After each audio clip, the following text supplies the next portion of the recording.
Good morning, friends. Today we are going to learn the external features of the midbrain.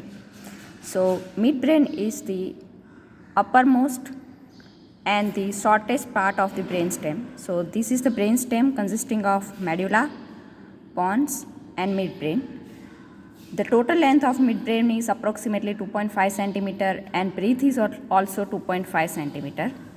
It will connect the parts, the hindbrain parts with the forebrain parts. Now it has inside it a central canal that is called as aqueduct of Sylvius, or this is the aqueduct of Sylvius, which connects the fourth ventricle of the hindbrain with the third ventricle of the diencephalon. Now the external features of the midbrain consist of basically two surfaces. One is the ventral surface and one is the dorsal surface. Specimen. This is the pons area, this is the midbrain part, and this one is the dorsal surface. So the dorsal surface of midbrain is composed of four elevations which are called as the colliculi. These are the two superior colliculi and two inferior colliculi. They are collectively called as corpora quadrigemina. They are separated from each other by a cruciform sulcus. The upper end of the vertical sulcus will end in a depression where the pineal gland lies, and the lower part will continue here with the frenulum vellae. The frenulum vellae is a ridge within the superior medullary vellum.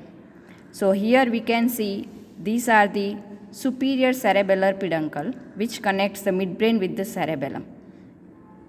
On the lateral side from both the colliculi, we can see a thick band which going laterally. So this is called as the brachium.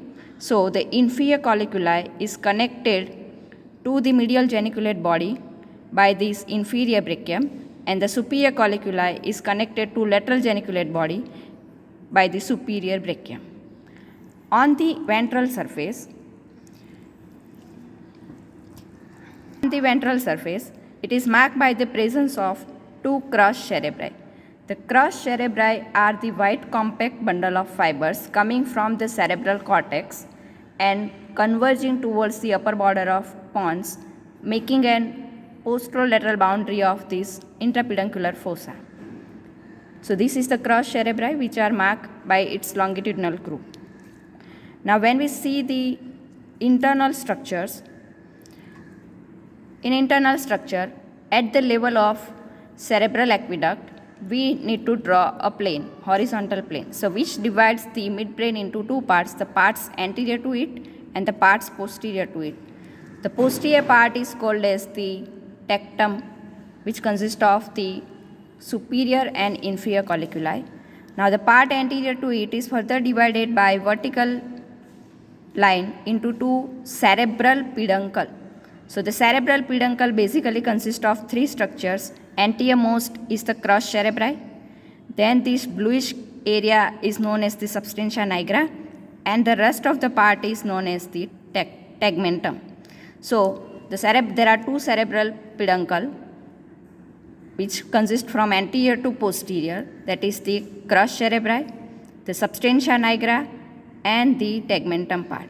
The crus cerebri is a fibers coming from the cerebellar cortex going towards the pons. It is further divided into three parts: the medial one, the middle one which is larger, and the lateral 1/6. So it is the medial 1/6, middle 2/3, and the lateral 1/6. So medial 1/3 consists of the fibers, that is the frontopontine fibers.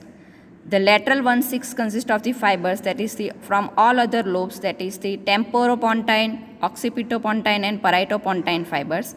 And the middle 2/3 fibers are basically of the corticospinal and corticonuclear fiber. Next to that, we can see this bluish color gray area. This is called as the substantia nigra. We can see it is wider on the medial side and thinner on the lateral side. It has generally the smooth posterior margin and rough anterior margin. It is basically divided into two parts. The dorsal part is called as pars compacta, and the ventral part is called as pars reticularis. Here there is a formation of dopamine and they give fibers to the corpus striatum, forming a nigrostriatal tract.